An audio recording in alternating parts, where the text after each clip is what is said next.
Welcome to the Hospital Finance Podcast, your go-to source for information and insights that can help you stay ahead of the challenges impacting healthcare finance. And now, the host of the Hospital Finance Podcast, Michael Passanante. Hi, this is Mike Passanante, and welcome back to the Hospital Finance Podcast. I'm joined today by Greg Fliszar, who is a member of the law firm Cozen O'Connor, where he focuses on health law and handles a variety of health law litigation and regulatory and compliance matters for a number of different types of healthcare providers.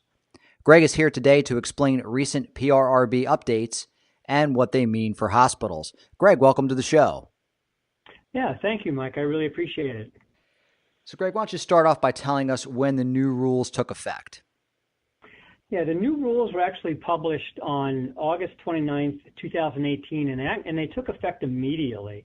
There was a lot of providers that took a little bit of umbrage at that. They were hoping that the PRRB might send out some proposed rules where they could comment on them, but CMS just went ahead and published the rules, and they were effective immediately, which means that any new cases that were filed after August 29th, 2018 certainly had to follow the new rules, but also any pending cases. So if you had a case that you'd filed, let's say in June of 2018, once the new rules took effect for those pending cases, you have to follow those rules as well. So it's for both new and pending cases, and it started on August 29th of 2018.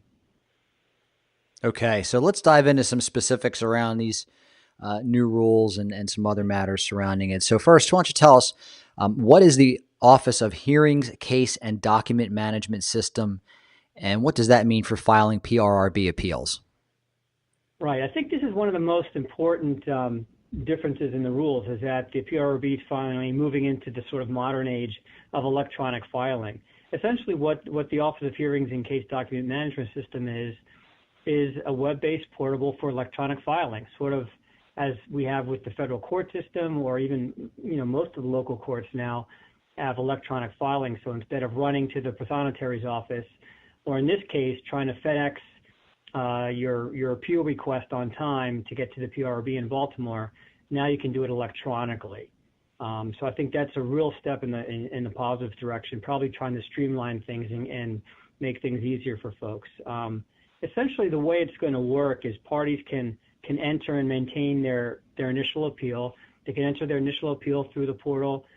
They can maintain, correspondence with the PRRB through that, whether it's motions, whether it's requests, whether it's any correspondence at all. That's going to be through the portal with the PRRB.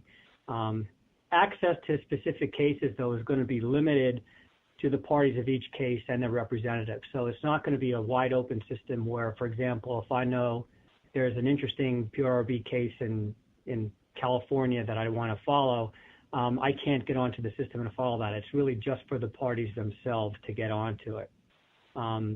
Right now, it's still in the rollout phase, so it's optional, but it's strongly encouraged. The rules strongly encourage you to use this. They want people to get onto it. They want people to get used to it. I think it's going to go mandatory at some point in time. We're not there yet. I'm sure there's still a few glitches in the system here and there. But again, they strongly recommend it. The good part is, too, all filings will receive an automatic confirmation of correspondence to document the filing. So you have that documentation that you filed it, and hopefully that you filed it on time. The board will also use the portal to communicate with the parties via email, for example, giving out the acknowledgement letter that we've acknowledged we acknowledge that we have your appeal, the notice of hearing, which sets the basic deadlines in the case. Those are all going to come through the portal. One good thing about this is also, I think that sometimes it's a double-edged sword, but previously, if you had to get something into the PRRB, you have 180 days from your NPR to get your appeal in. And if you're like most of us, you wait to the very last minute and you're trying to FedEx it out and make sure it gets to the PRRB. And it had to get to the PRRB, the paper format, by 4 o'clock Eastern time. Now you have till 11:59 Eastern time, 11:59 p.m. to get it there electronically. So that gives you some extra time if you need it. Although, again, the double-edged sword is that you may be there till 10 or 11 o'clock if you're working on something that's at the last minute. But it gives you that flexibility. You don't have to FedEx it out and worry about if it's going to get there on time or not. You can do it electronically. You're going to get immediate response back. Sounds like an improvement. And it does sound like a good improvement. I think one thing is yet, though, I think they're going to be ready to handle everything except for it looks like the system's not ready to handle, if you're doing a group appeal, the schedule of providers and the jurisdiction documentation. If you've done group appeals, a fairly large number of groups, that can be a pretty large document, and it doesn't seem like their web portal system's ready to take that on yet.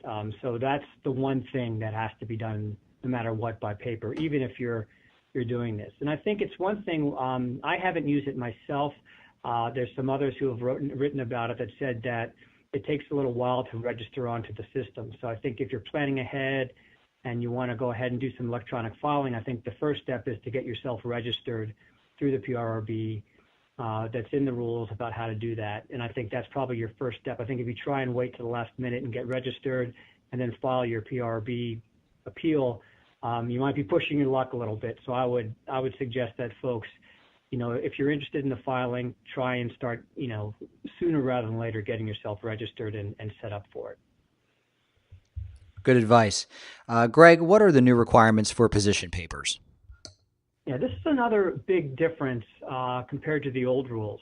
Under the old rules, you had your preliminary position paper, and that only went to the MAC. The MAC would send their preliminary position paper to the provider would send theirs to the MAC, and each side would send the PRRB just the first page of the paper and the exhibit list. That was it. The PRRB really didn't get involved much with the preliminary position papers. And I think, if I recall, the purpose of that was just to get the parties talking, that maybe they could resolve the issue once they saw what each other's arguments were and concerns were. But a lot of times, I think, a lot of folks would do sort of a bare bones preliminary position paper and then really sort of beef it up in the final paper, knowing that that's what the board was going to get. Well, that's drastically changed now. Right now, under the new rules, the provider and the MAC not only exchange the preliminary papers between themselves, but they have to send it to the board. And that's going to be the prime position paper that the board looks at. In fact, you have to file the full position paper and all the exhibits with the PRRB. And the PRRB and the new rules say that any new arguments and documents that are not included in the preliminary position paper may be excluded at hearing unless the parties can show good cause otherwise. So you've really got to get your arguments and exhibits fully developed, and you've got to put them in the preliminary position paper. Otherwise, you're going to lose those arguments. They may not accept them at hearing. This is all for the new appeals. These are for appeals that are filed after August 29th. And it makes the final position paper for those new appeals. The final position paper is now optional. The parties don't have to do it.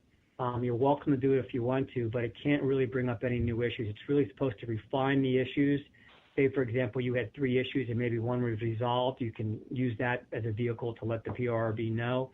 Or if there's been any sort of development in the law since then. Maybe there was a case law, a case in district court that came out that affects, your arguments one way or the other, or there's a PRRB decision that affects your arguments one way or another that came out since the initial paper. You can add that into the final paper, excuse me. Again, it's just really supposed to refine issues and bring up new law. And it's optional, which is very different from before, where you had an initial preliminary paper that the PRRB never saw, and then the final paper was really what they relied on. Now the PRRB is really relying on that initial paper, so you've really got to get your ducks in a row. You've got to have all your exhibits. You've got to have all your arguments laid out. Otherwise, you may waive them at hearing. Now, for appeals that are pending that were filed before August 29th, you still have the final position paper requirement. This change is really only for those that are filed after August 29th. And I think this is a way of streamlining, just as I think that the electronic transfer, electronic portal is going to help streamline the filing of these papers. I think with the position papers, I think this is going to help streamline the process as well. and get you moving toward the hearing quicker. And as we all know, there's a little bit of a backlog right now at the PRRB. So I think this is one way to reduce some of the requirements and try and have a little more speedy process. Greg, what do the new rules require for the transfer of issues from an individual appeal to a common issue related party or CIRP appeal? Right. Yeah, we commonly refer to them as the CHIRPs, the CHIRP appeals. Right. For providers who are under common interest or control, if you're going to transfer an issue from an individual appeal to a group appeal, which happens a lot of times, now you really have to make sure that you get that before you file this preliminary position paper. As I said, the preliminary paper is really the paper, and the board wants to make sure that all the transfers, that the group is fully formed before either you file your preliminary position paper or a filing of a joint scheduling order. So you've really got to get those in pretty quickly. You just can't wait till after the fact and start adding adding other members to the group who had filed individual appeals. And tell me about the new reinstatement option that allows providers to preserve their appeal while trying to work out a resolution with the MAC. Right. Yeah, this is a new one. This is Rule 47.2.3, I believe it is. There's a lot of different rules and a lot of machinations of it. But for this one, I think it's interesting. I think this is if you're in a situation where you're sort of up against your 180-day limit, you're up against the deadline to file your appeal, but you think you can work this out with the MAC. But in order to protect your appeal rights, what you can do is, under the new rules, you can file your appeal, file your appeal timely, and then you withdraw the appeal. After you withdraw the appeal, then you would send a letter to the MAC asking for a reopening and to see if they can discuss it and resolve the issues. The MAC can either deny the reopening, can either agree with you in that case, or it can either deny the reopening, or it can actually accept the reopening. And once it accepts the reopening, the MAC can either decide, okay, we understand, we're with you on this one, and then you resolve the matter and it goes away, or the MAC could still deny the reimbursement. So in those cases where the MAC either refuses to reopen the case, refuses to reopen, or if they deny your reimbursement continually, you can now go back and file a motion for reinstatement to have your case brought back, and it will be brought back. You just have to include in your motion for reinstatement a copy of the reopening request and the correspondence from the MAC that essentially denied the reopening or denied your relief request. So it's a chance to see if you can work it out with the MAC while still preserving your appeal rights. I think that's something that could be useful for a lot of providers who think they have an issue that especially if they have good relationships with their MAC, their contractor, that they can maybe preserve the appeal, file it, withdraw it, see if they can work it out with the MAC. If that doesn't work out, they can reinstate and appeal starts back up again. And Greg, what about post-hearing briefs? Right. These are now going to be, whereas they were pretty much standard fare before, now post-hearing briefs will only be accepted if requested by the board at the close of the hearing. And again, I think this is also to try and streamline the process instead of waiting to get, the briefs in and review the briefs and everything else. I think they're trying to put more emphasis on the hearing.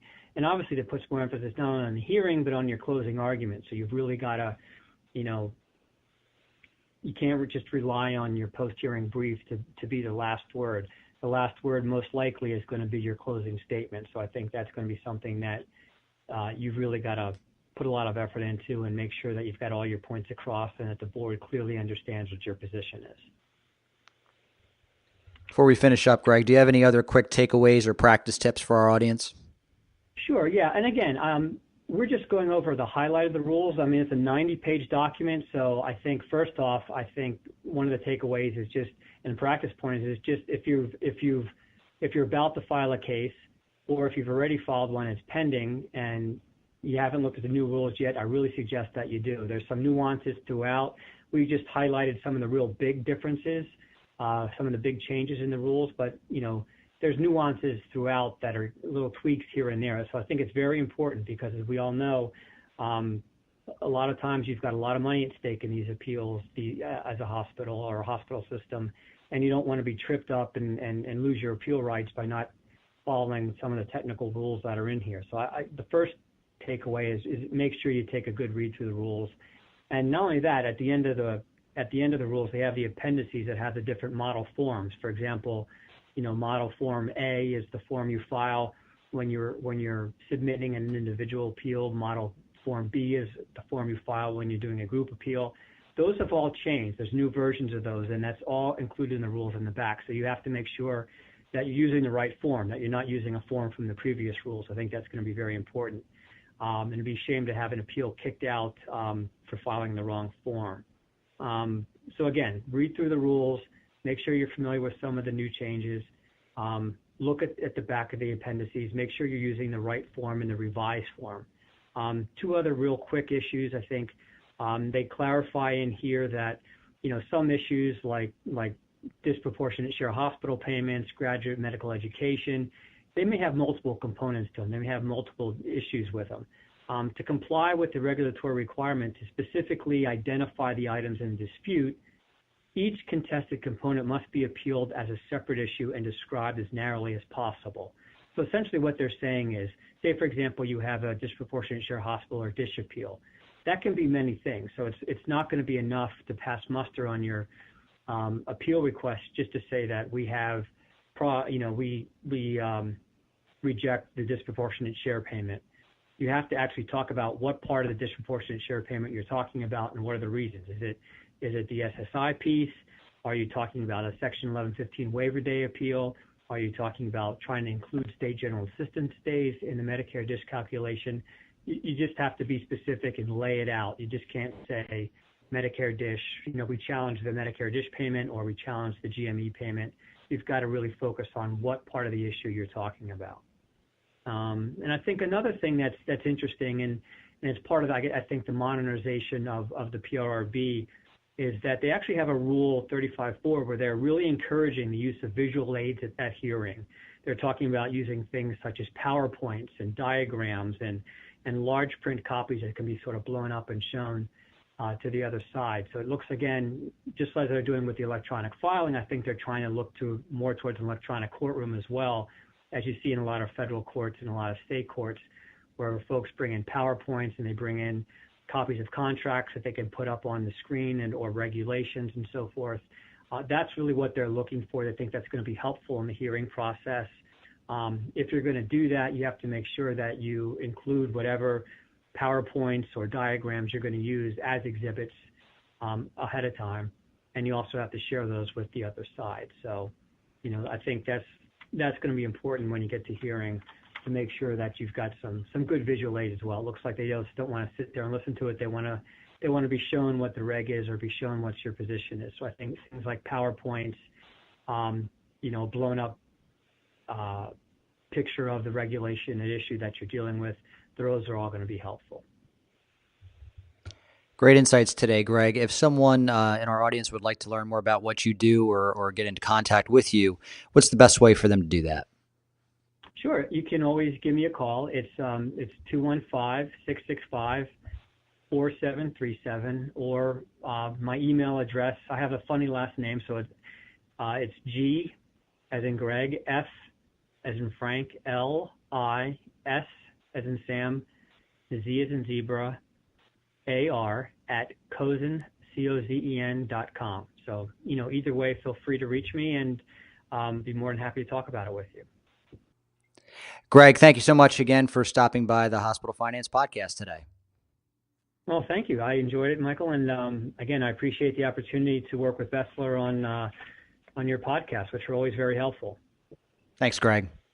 If you have a topic that you'd like us to discuss on the Hospital Finance Podcast, or if you'd like to be a guest, drop us a line at update@bessler.com. This concludes today's episode of the Hospital Finance Podcast. For show notes and additional resources to help you protect and enhance revenue at your hospital, visit Bessler.com/podcasts. The Hospital Finance Podcast is a production of Bessler. Smart about revenue, tenacious about results.